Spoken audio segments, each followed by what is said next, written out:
پہلی بیوی کے کہنے پر دوسری بیوی کو طلاق دینا۔ میرے شوہر نے مجھ سے دوسری شادی کی تھی پہلی بیوی کو بتائے بغیر، اب 1.5 سال بعد پہلی بیوی کو پتہ چلا تو انہوں نے مجھے طلاق دے دی اپنے ماں باپ اور پہلی بیوی کے کہنے پر۔ ایسے آدمی کی دنیا اور آخرت میں کیا سزا ہے، جب کہ وہ آپ کے بیانات بھی کافی سنتے ہیں اور آپ سے متاثر تھے مگر رشتے نبھا نہیں سکے۔ یہ خاتون نے اپنا نام لکھا ہے کراچی سے، لیکن میں نام ہائی لائٹ نہیں کر رہا، تو کسی ذاتی مسائل ہیں، ان کے میاں سمجھ جائیں گے میرے بارے میں بات ہو رہی ہے، اب ہو سکتا ہے صحیح ہو سکتا ہے غلط ہو، تو میں تو صرف مسئلے کا جواب دوں گا۔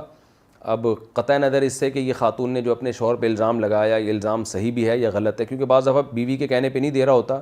وہ عورت میں ہی کوئی خرابی ہوتی ہے اس پہ دے رہا ہوتا ہے، اور بعض دفعہ واقعی بیوی کے کہنے پہ دے رہا ہوتا ہے۔ تو قطع نظر اس سے کہ جو مسئلہ انہوں نے پوچھا ہے وہ حقیقت میں ہے یا نہیں ہے، میں تو جو پوچھا گیا اس کا جواب دے سکتا ہوں کہ یہ جو محترمہ نے پوچھا ہے کراچی سے کہ میرے شوہر نے مجھ سے دوسری شادی کی پہلی بیوی کو بتائے بغیر، اب پہلی بیوی نے دباؤ ڈالا اور اس کے کہنے پر مجھے طلاق دے دی، تو محترمہ اگر واقعی آپ کے شوہر نے ایسا کیا ہے تو آپ کے شوہر نے بہت بری حرکت کی ہے، اور یہ بہت سارے کیسز میرے سامنے آ چکے ہیں۔ شادی کا دم ہوتا نہیں ہے، جب پکڑے جاتے ہیں تو دباؤ میں آ کے دوسری کو چھوڑ دیتے ہیں۔ میں اکثر بیانات میں ایک بات کہتا ہوں کہ بسوں کے پیچھے کراچی میں لکھا ہوتا ہے تپڑ ہے تو پاس کر ورنہ برداشت کر۔ یہ میں نے بہت دفعہ دیکھا تھا ٹرکوں پہ، بسوں پہ، بچپن میں ہم جب جاتے تھے بائک میں بسوں کے پیچھے لکھا ہوتا تھا، اس وقت اس کا مطلب سمجھ میں نہیں آتا تھا کہ کیا لکھا ہوا ہے، تپڑ ہے تو پاس کر ورنہ برداشت کر۔ آج اس کا مطلب سمجھ میں آ رہا ہے، جب دوسری شادی لوگ کرتے ہیں اور وہ دباؤ میں آ کے طلاق دے دیتے ہیں، ان کو میں کہتا ہوں بھائی تپڑ نہیں تھا تو آپ کو اس عمل سے گزرنا ہی نہیں چاہیے تھا۔ جب میرے پاس کوئی آتا ہے نا دوسری شادی کرنا چاہتا ہوں، میں اسے کہتا ہوں آپ میں دم ہے، حوصلہ ہے یا نہیں ہے؟ تو جب دم نہیں تھا تو آپ نے کیوں ایک لڑکی کی طلاق کا دھبا جب عورت پہ لگتا ہے تو وہ تو ایک اس کی دوبارہ شادی ایک بہت بڑی ٹینشن کا کام بن جاتا ہے۔ اپنی بیٹیاں اپنی بہنوں کو سامنے رکھ کے سوچا کریں نا۔ اور ویسے بھی طلاق اللہ کو ایک ناپسندیدہ چیز ہے، اور پہلی بیوی کے لیے مطالبہ کرنا کہ دوسری کو چھوڑو، یہ تو نبی صلی اللہ علیہ وسلم کی ممانعت ہے۔ آپ صلی اللہ علیہ وسلم نے فرمایا، صحیح حدیث ہے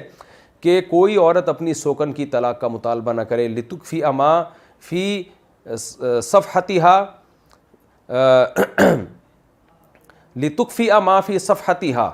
تاکہ اس کے برتن میں جو کچھ ہے وہ اپنے پاس انڈیل لے، او کما قال صلی اللہ علیہ وسلم۔ یعنی کیا مطلب؟ فإن لها ما قدر لها، اس طرح کے حدیث کے الفاظ ہیں، اس لیے کہ پہلی بیوی کے مقدر میں شوہر کے رزق سے، اس کی محبت سے جو کچھ لکھا ہوا ہے وہ اس کو مل کے رہے گا، دوسری کے آنے سے اس کی روزی میں کمی نہیں آئے گی، اس کو جو مقدر ہے وہ مل کے رہے گا۔ تو عورتیں طلاق دلوا دیتی ہیں سوکن کو اس لیے کہ شوہر سے ہمیں ٹائم زیادہ چاہیے، شوہر کی آمدن ڈیوائیڈ نہ ہو جائے۔ تو آپ صلی اللہ علیہ وسلم نے فرمایا عورت کو چاہیے اپنے سوکن کو طلاق نہ کروائے تاکہ سوکن کے بھی سارے حقوق یہ خود لے لے۔ آپ نے فرمایا ایسا نہ کرے، اس لیے کہ اس کا کوئی فائدہ نہیں ہے، اس لیے کہ اس پہلی بیوی کے مقدر میں جو شوہر کی محبت، روزی اور ٹائم لکھا ہوا ہے یہ بہرحال اس کو مل کے رہے گا، چاہے وہ دوسری کو چھوڑے یا نہ چھوڑے۔